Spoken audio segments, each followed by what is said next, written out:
Είμαι πολύ χαρούμενος που μου δόθηκε η ευκαιρία να συνομιλήσω με τον κόσμο του Παναθηναϊκού. Είτε συμφωνεί είτε διαφωνεί μαζί μας. Πιστεύω όμως, επειδή και εγώ ίδιος είμαι άρρωστος Παναθηναϊκός, ότι όλοι είμαστε Παναθηναϊκός, όλοι έχουμε ένα κοινό στόχο, τον Παναθηναϊκό, όλοι θέλουμε να δούμε την ομάδα μας να είναι πρωταγωνίστρια και να μην ξαναζήσουμε στιγμές όπως οι προχθεσινές στο Μάριμπορ.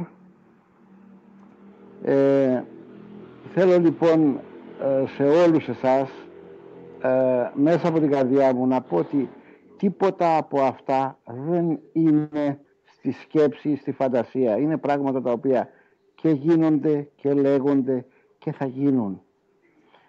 Πιστεύουμε ότι η πρόταση του πρίγκιπα Φαϊζάλ είναι αυτή που δίνει τη λύση στον Παναθηναϊκό.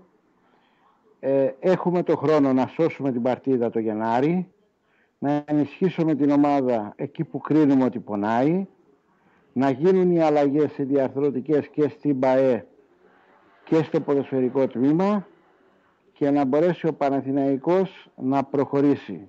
Ευχαριστώ πάρα πολύ.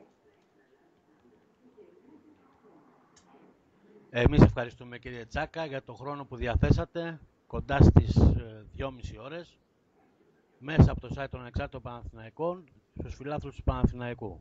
Ευχαριστούμε πολύ. Γεια σας.